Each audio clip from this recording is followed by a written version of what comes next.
Welcome back. आगाज में आपको बताएं, कराची के इलाके शाह लतीफ टाउन में सीटीडी पुलिस और दहशतगर्दों के दरमियान फायरिंग से जख्मी 4 दहशतगर्द हलाक हो गए। सीटीडी ने जेर हिरासत मुल्जिमान की निशानदही पर दहशतगर्दों के ठिकाने पर छापा मारा, जहां फायरिंग के तबादले में 2 पुलिस एहलकार और 3 जेर हिरासत दहशतगर्द जख्मी हुए। पुलिस ने मुकाबले के बाद एक जख्मी दहशतगर्द को गिरफ्तार किया, ताहम उसके साथी फरार हो गए। अस्पताल जराये के मुताबिक हलाक दहशतगर्दों में जलील उर्फ फरीद, न्याज उर्फ किंग और हमदान उर्फ फरीद शामिल हैं। जख्मी एहलकारों में हेड कांस्टेबल मोहम्मद यूसुफ और सिपाही राजा जुनैद शामिल हैं। एक हलाक दहशतगर्द की शनाख्त की कोशिश की जा रही है। दहशतगर्दों के ठिकाने से पुलिस को क्लाशनकोफ, दस्ती बम और तैयार आईडीज मिली हैं। बम डिस्पोजल स्क्वाड ने मौके पर पहुंचकर ड्रमों में तैयार आईडीज, डिटोनेटर, डिटोनेटिंग तार और सर्किट नाकारा बना दिए। सीटीडी ने बताया, जनवरी में 2000 किलोग्राम बारूद बरामद करके हलाक होने वाले 3 दहशतगर्द गिरफ्तार किए थे, जिनका ताल्लुक फितना हिंदुस्तान बशीर ज़ेब नेटवर्क से है। दहशतगर्दों की गिरफ्तारी के लिए मलीर समेत मुख्तलिफ अजला की नाकाबंदी करती गई है। डीआईजी सीटीडी ने ARY न्यूज़ को बताया कि गुज़श्ता माह बारूदी मवाद के साथ गिरफ्तार 3 दहशतगर्दों की निशानदही पर छापा मारा गया। घर से बारूदी मवाद, 5 हैंड ग्रेनेड और 1 SMG मिली। घर को मजीद तहकीकात के लिए सील कर दिया गया है। दहशतगर्दों की फायरिंग से जेर हिरासत मुलजिम हलाक हुए।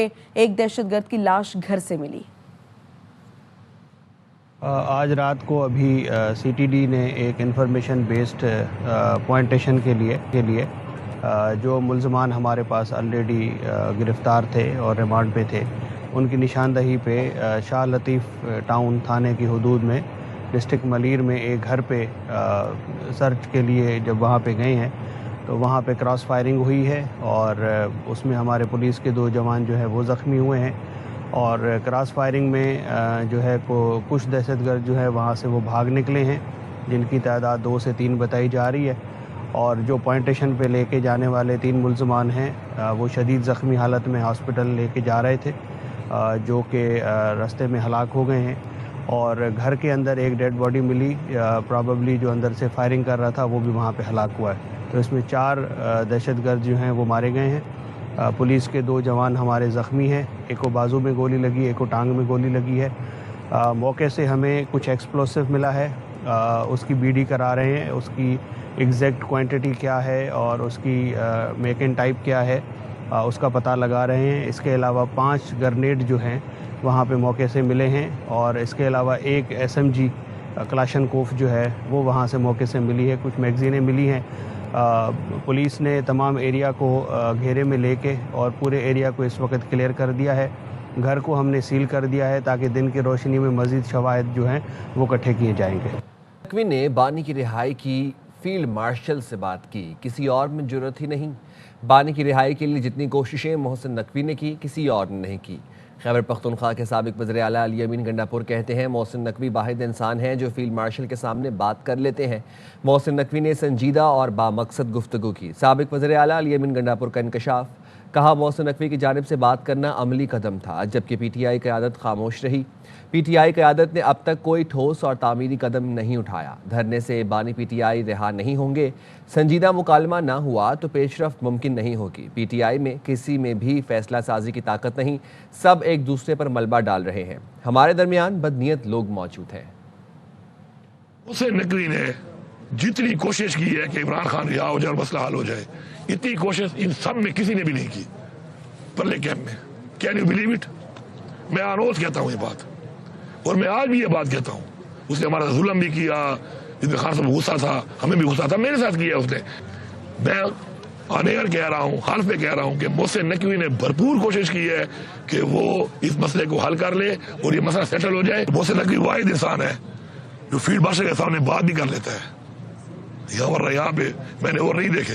मोहसिन नकवी खान के लिए उसके साथ भी बोला है, वरना खान के लिए मैंने किसी और को अपने सामने बोलते नहीं देखा। जब इस पे डिस्कशन कभी हुई है ना, तो डिस्कशन में ही वाज पॉजिटिव और वो पॉजिटिविटी में वो वहां तक भी उसके सामने भी बोला है, जबकि मैंने किसी और में इतनी जरूरत नहीं देखी है।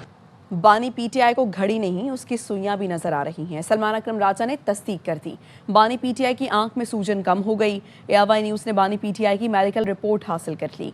बैरिस्टर गौहर और जाती मौलजीन ने बानी PTI के इलाज पर इत्मीनान का इजहार कर दिया। बानी पीटीआई को अगले 5 से 7 दिन में दोबारा अस्पताल ले जाया जाएगा। नून लीग के रहनुमा इख्तियार वली की प्रोग्राम खबर में गुफ्तगू। कहा बानी पीटीआई का बेहतरीन तिब्बी इदारे में मुस्तनद डॉक्टरों से इलाज कराया जाएगा। उसके बाद ज़रूरत पड़ी तो बानी पीटीआई से ज़ाती डॉक्टरों की भी मुलाकात करा दी जाएगी। को दोबारा लाया जाएगा हॉस्पिटल में अगले 5, 6, 7 दिनों में। उनको एक बेहतरीन तिब्बी इदारे में जबरदस्त किस्म के मुस्तनद डॉक्टरों से उनको रिविजिट कराया जाएगा और जो उनकी ट्रीटमेंट है उसको कैरी ऑन रखा जाएगा। और उसके बाद अगर जरूरी हुई तो फिर इनके पर्सनल फिजिशियन से भी मुलाकात करा दी जाएगी। आज कोई भी ये नहीं कह रहा कि 85% बीनाई चली गई। आज सबको समझ आ गई है कि उनका बेहतरीन इलाज हुआ है और वो जो बयानिया गढ़ा गया था वो 85% वाला, वो एक झूठा और लग़्व बयानिया। पार्लियामेंट हाउस में पीटीआई और तहरीके तहफ़्फ़ुज़ आईन पाकिस्तान के रहनुमाओं का धरना जारी है। अब पीटीआई ने केपी हाउस के बाहर भी धरना दे दिया है। पीटीआई रहनुमाओं का बानी की अलशिफा आई अस्पताल मुंतकली तक धरना जारी रखने का ऐलान।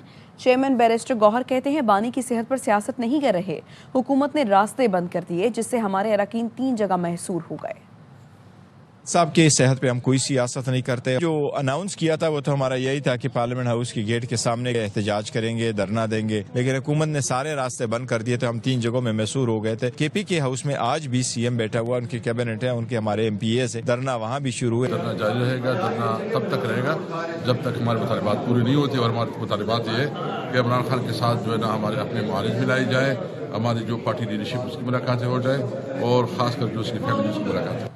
वक्त तो एक ब्रेक का। साथ रहिए। वज़ीर आज़म शहबाज शरीफ 2 रोज़ा दौरे पर लंदन पहुंच गए। नायब वज़ीर आज़म इसहाक डार, वज़ीर इत्तलात अता तारड़ और तारिक फातमी उनके साथ हैं। वज़ीर आज़म शहबाज शरीफ के तैयारे ने लूटन एयरपोर्ट पर लैंड किया। Pakistani high commissioner doctor Faisal और आला हुकाम ने एयरपोर्ट पर इस्तकबाल किया। वज़ीर आज़म शहबाज शरीफ एयरपोर्ट से रिहाइशगाह रवाना हो गए। वज़ीर आज़म लंदन में 2 रोज़ क़याम के बाद अमरीका रवाना हो गए।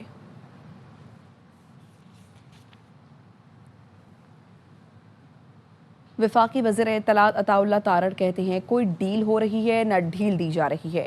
लंदन में मीडिया से गुफ्तगू करते हुए बोले मामला अदालत में है, डील का सवाल ही पैदा नहीं होता। बानी पीटीआई की सेहत से मुतालिक सोशल मीडिया पर सनसनी फैलाई गई।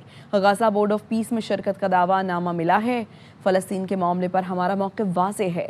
पाकिस्तान ने हमेशा तामीरी किरदार अदा किया है। किसी पाकिस्तानी वज़ीर आज़म का 34 साल बाद ऑस्ट्रिया दौरा था। इससे पहले नवाज शरीफ ने 1992 में ऑस्ट्रिया का दौरा किया था। जिम्मेदारी थी बतौर हुकूमत कि उनको हेल्थ केयर प्रोवाइड की जाए, वो की गई है। वो पिम्स में भी की गई है। तिब्बी माहिरीन ने भी देखा है कि उनके पार्टी के रहनुमाओं को प्रॉपर ब्रीफिंग दी गई है। एक कन्विक्टेड प्रिजनर हैं, एक नहीं वो 2 केसेस के अंदर कन्विक्टेड हैं। ना कोई डील है ना कोई ढील है।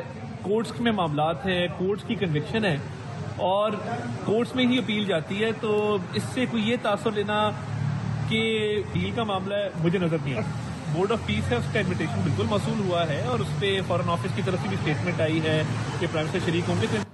वज़ीर आज़म शहबाज शरीफ और ऑस्ट्रिया के चांसलर क्रिस्टियन स्टॉकर ने मुलाकात की। वफूद की सतह पर भी मुज़ाकरात। वज़ीर आज़म शहबाज शरीफ ने बिजनेस फोरम से खिताब में कहा मादनियात के शोबे में 2 तरफ़ा ताउन बढ़ाना चाहते हैं।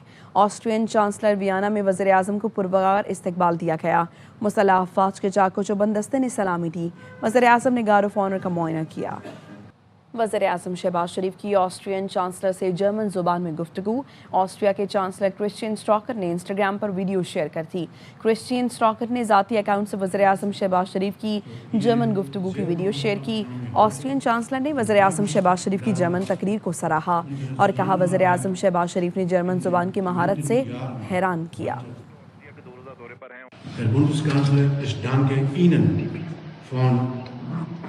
ganzen Herzen für Ihre sehr warme Aufnahme heute und freue mich darauf, unsere Zusammenarbeit in den kommenden Jahren weiter auszubauen. वज़ीर बराए मनसूबाबंदी एहसन इकबाल नामजद बांग्लादेशी वज़ीर आज़म तारिक रहमान की तकरीब हल्फबरदारी में शिरकत के लिए ढाका पहुँच गए। पाकिस्तान के हाई कमिश्नर और बांग्लादेशी वज़ारत ख़ारा के आला हुकाम ने एयरपोर्ट पर इस्तकबाल किया। एहसन इकबाल वज़ीर आज़म शहबाज शरीफ के गैर मुल्की दौरे के बायस पाकिस्तान की नुमाइंदगी करेंगे। बांग्लादेशी हुकूमत ने वज़ीर आज़म पाकिस्तान को तकरीब में हल्फ बर्दारी में शिरकत की दावत दी थी। तर्जुमान दफ्तर खारिजा के मुताबिक तकरीब हल्फ बर्दारी आज ढाका में मुनाकिद होगी। पाकिस्तान की शिरकत बांग्लादेश के जमहूरी अमल की हिमायत और दो तरफा ताउन के फ़रोग के अज़्म का इजहार है।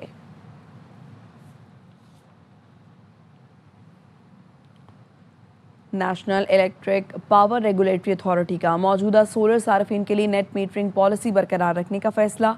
नेपरा ने सोलर पॉलिसी में तरमीम मुसव्वदे का नोटिफिकेशन जारी कर दिया। नेपरा ने शराकतदारों से 30 रोज़ में तजवीज़ मांग ली। नोटिफिकेशन के मुताबिक तरमीम का इत्तलाक 9 फरवरी से किया जाएगा।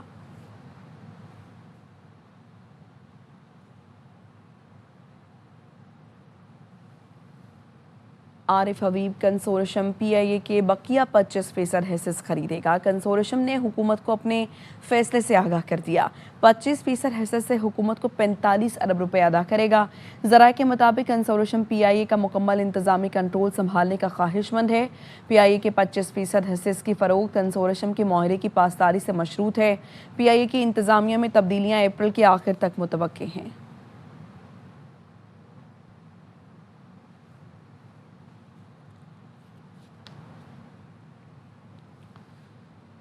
सिंध हुकूमत ने इंफ्रास्ट्रक्चर्स में कमी के ताजिर बरादरी का बड़ा मुतालबा मंजूर कर लिया। इंफ्रास्ट्रक्चर्स में कमी से बिजनेस कम्युनिटी के फंसे हुए अरबों रुपए वापस मिल जाएंगे।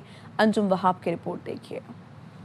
PCCI के सदर आतिफ इकराम ने कहा कि सिंध हुकूमत ने इम्पोर्टर्स पर इंफ्रास्ट्रक्चर 1.8% से कम करके 0.85% कर दिया है। इस कमी से कारोबारी लागत में कमी होगी। नायब सदर साकिब फयाद ने कहा कि इंफ्रास्ट्रक्चर में कमी के साथ EFS को भी 0 किया गया है। फैसले के तहत अदालत से मुकदमात वापस लेने वाले 31 अक्टूबर तक 15% की पहली किस्त अदा कर सकते हैं। एक्सपोर्ट फैसिलिटेशन स्कीम में जितनी भी इम्पोर्ट होगी, यानी जो भी एक्सपोर्टर इम्पोर्ट करेंगे उनके ऊपर 0% अब कोई सेस चार्ज नहीं किया जाएगा। तो इसका मतलब है उनको 1.85% की उनकी कॉस्ट कम हो जाएगी। नायब सदर अब्दुल मोहिमन खान और आसिफ सखी ने कहा कि फैसले के इतलाक से बिजनेस कम्युनिटी को $700 मिलियन की बचत होगी। अरबों रुपए की वापसी से मजीद सरमायाकारी से मुल्क में रोजगार के मौके पैदा होंगे। इस तरह के इक़दाम हुए तो हम इस मुल्क में एक्सपोर्ट को बढ़ा सकेंगे, कॉस्ट ऑफ डूइंग बिजनेस कम होगी। और भी सेक्टर हैं जो हमारी मीटिंगें चल रही हैं कॉस्ट ऑफ डूइंग बिजनेस के हवाले से, इंशाल्लाह उसमें भी आगे बिजनेस कम्युनिटी को खुशखबरियाँ मिलेंगी। बिजली के अंदर कमी का प्राइम मिनिस्टर साहब ने ऐलान किया है। दूसरा रीफाइनेंसिंग का रेट जो है उसको जो है रिवाइज किया गया है। साथ में ये सेस का भी साथ में 0% हो गया। तो इस सबको अगर आप इनकॉर्पोरेट करेंगे तो एक अच्छी खासी जो है कॉस्ट ऑफ बिजनेस जो डूइंग बिजनेस है वो कम हुई है। तो इंशाल्लाह इसका मुस्बत नतीजा निकलेगा। FPCCI ने सिंध हुकूमत से मुतालबा किया कि इंफ्रास्ट्रक्चर के लिए मिलने वाले पैसों को कराची की बेहतरी के लिए खर्च किया जाए। कैमरामैन मोहम्मद दिशान के साथ अंजुम वहाब, BRY न्यूज़, कराची।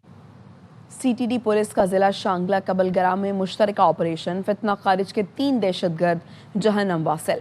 हलाक होने वाले दहशतगर्दों में गिरोह का सरगना भी शामिल है। बहादुरी से लड़ते हुए 3 पुलिस एहलकार वतन पर कुर्बान हो गए। CTD एलीट और पुलिस एहलकारों ने कबलगराम शांगला के पहाड़ों में कार्रवाई की। मुकाबले में CTD को इंतहाई मतलूब 3 दहशतगर्द मारे गए। CTD के मुताबिक हलाक दहशतगर्दों में नूर इस्लाम उर्फ सलमान भी शामिल हैं। इसके सर की कीमत के भी हुकूमत ने 50 लाख रुपए मुकर्रर कर रखी थी। ये गिरोह चीनी बाशिंदों पर हमले में भी मुलव्वस था।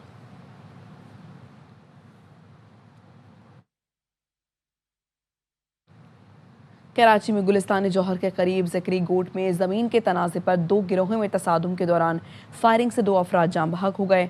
जाम बहक होने वालों के नाम 22 साला शाहरूम और 23 साला ताहा बताए जाते हैं। शाहरूम के अहले खाना के मुताबिक उसके झगड़े से कोई ताल्लुक नहीं था। वो दूध लेने घर से निकला था कि फायरिंग की जद में आ गया। पुलिस के मुताबिक फायरिंग की जद में आकर एक राहगीर बच्ची जख्मी हुई। जाय बकुआ से 9mm पिस्तौल के 10 खौल मिले हैं। मजीद तहकीकात जारी हैं। पुलिस के मुताबिक दोनों गिरोहों में ज़मीन के तनाज़े पर इससे पहले भी तसादुम हो चुका है। कराची में चोरी की बड़ी वारदात। औरंगी टाउन में चोर ज्वेलरी शॉप की अकबी दीवार में होल करके दाखिल हुए और 30 करोड़ रुपए से जायद मालियत का सोना और हीरों के सेट ले उड़े। पुलिस ने शक की बिना पर एक सिक्योरिटी गार्ड को हिरासत में लेकर तहकीकात शुरू कर दी। अदनान राजपूत की रिपोर्ट।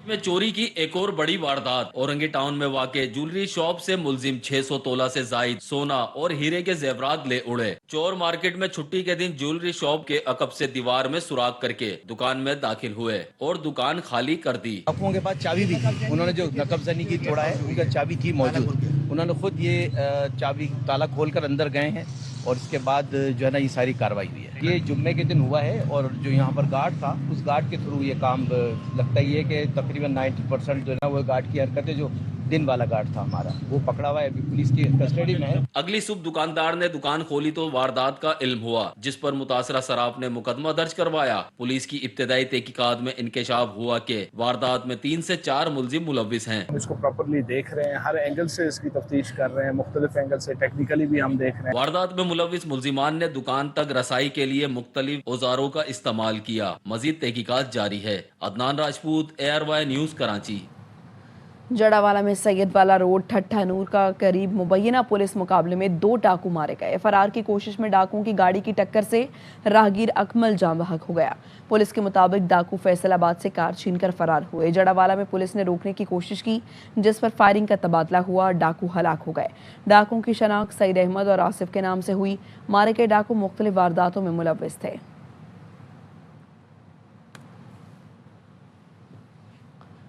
अंदरून सिंध मुख्तलिफ शहरों में यालाबारी और हवाओं के साथ बारिश हुई। ज़िला नौशहर फ़िरोज़ के मुख्तलिफ इलाकों में बारिश, कई इलाकों में यालाबारी हुई। बारिश के बाद ज़िले भर में बिजली मुअत्तल, सर्दी में इजाफा हो गया। मेहराबपुर, खान वाहन, कुंडियारो और दीगर मकामात पर नशीबी इलाके ज़ेर आबा गए। मीहड़, खैरपुर, नाथनशाह और दीगर 2 नवाह में 2 घंटे तेज़ हवाओं के साथ बारिश हुई, जिससे सड़कें तालाब बन गईं। ज़िला दादू के इलाकों बेटा जतोई, रातथड़ी, मोहब्बत फरीदाबाद समेत मुख्तलिफ इलाकों में बारिश हुई, जिसके बाद शाही बाजार, PI रोड, अल्लाह वाला चौक, अनाज बाजार में पानी जमा हो गया। बारिश के बाद सर्दी की शिद्दत में इजाफा, बिजली की फराहमी मुअत्तल हो गई। शहदादपुर और गिरदो नवाह में गरज चमक और तेज़ हवाओं के साथ बारिश हुई। कबू सईद खान, सजावल, जुनेजो, मीरू खान में भी तेज़ हवाओं के साथ बारिश हुई। महकमे मौसमियात के मुताबिक कराची में भी आज बारिश का इम्कान है।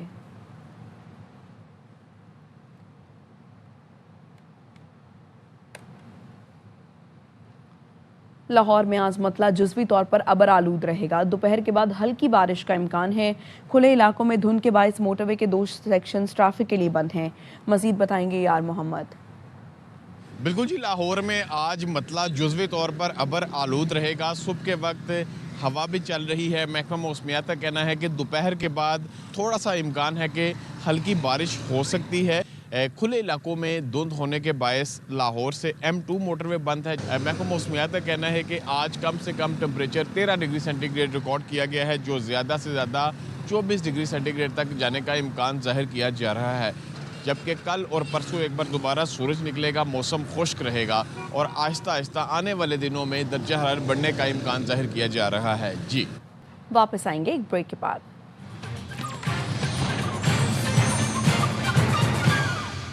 T20 वर्ल्ड कप का मकबूल तरीन प्रोग्राम हर लम्हा पर जोर। साबिक टेस्ट क्रिकेटर बासित अली बोले मैच ऑस्ट्रेलिया के हाथ में था, स्पिनर श्रीलंका को गेम में ले आए। मैच की जीत का क्रेडिट श्रीलंकन बॉलर्स और नसांका को जाता है। मैच देखकर बहुत मजा आया। कामरान अकमल बोले एक ऑलराउंडर कम करके ख्वाजा नाफे को टीम में लाया जाए, शाहीन आफरीदी को आराम कराएं। शो में अदाकार नबील बने मेहमान, किया दिलचस्प सवालात का सामना। डायरेक्टर हैं, एक्टर हैं नबील जफर। चार का बैट्समैन नहीं है, मैं बाबर की बात कर रहा हूँ। आप उसके साथ ज्यादती कर रहे हैं। जब टीम अनाउंस होती है जब बात क्यों नहीं करते? सलमान मिर्जा को ड्रॉप नहीं करना चाहिए, बाबर को नंबर 3 खिलाना चाहिए, वरना नहीं खिलाना चाहिए। बाबर को आप अभी ड्रॉप नहीं कर सकते, नाफे को आप खिला सकते हैं नंबर 6 पे। आती नहीं है उसके साथ। किसके साथ? नाफे के 6 नंबर पे। जो ख्वाजा नाफे किस नंबर पे ओपनर खेलेगा? बिल्कुल, वो है ही ओपनर। इन 15 में से भी बहुत अच्छा कॉम्बिनेशन बन सकता है। Very true. आप शदाब की जगह ख्वाजा नाफे को खिला सकते हैं। नवाज और फहीम खेल रहे हैं, शाहीन नहीं फॉर्म में, आप उसको 1-2 मैच रेस्ट करवा दें। नाफे, नवाज और राना फहीम अशरफ से अच्छा हिटर है। ईशान किशन पहली दफा खेलता है उस्मान तारिक को, 7वां ओवर उस्मान तारिक का पहली दफा। हाइप क्रिएट हुई है एक बंदे की, वो परेशान है उससे, उसको बचा रहे हैं। उसको सेट होने के बाद सब कुछ हो गया, उसके बाद लेकर आ रहे हैं। फिर वो लेट लाए हैं। वो इस वक्त ट्रम्प कार्ड था, प्रेशर आया हुआ था बैटर्स पे, उसको यूज गलत किया। बीन भाई ये दामादों को खिलाएंगे तो यही होगा ना, बाजों का फैशन आना चाहिए। कभी कभी मैं सोचता हूँ काश जिंदगी में डैश काम ना किया होता। मैंने मैच ना देखा। नहीं इतना पढ़ा लिखा गैस बुला लिया, उल्टियां आ रही हैं। मैचेस हैं New Zealand versus Canada, Ireland versus Zimbabwe, Scotland versus Nepal. Scotland, Zimbabwe, New Zealand. Zimbabwe, Scotland. चीन की टेक्नोलॉजी कंपनी बाइक डांस के नए एआई मॉडल ने फिल्म साजी की दुनिया में तहलका मचा दिया। सी डांस 2 गैर मामूली हकीकत पसंदी के बायस आलमी माहिरीन की तवज्जो का मरकज़ बन गया। अब चंद अल्फाज लिखें और प्रोफेशनल फिल्म जैसा मंजर तैयार। जो सनत कभी भारी बजट और बड़े स्टेटस की मोहताज थी, वो अब चंद क्लिक्स तक महदूद हो चुकी है। ये मॉडल इंसानी तासुरात और पेचीदा कैमरे शॉट्स को ऐसी महारत से पेश करता है कि आम फर्द भी अपने तस्वुर को हकीकत का रूप दे सकता है। हाजिर होंगे न्यूज़ हेडलाइंस के साथ।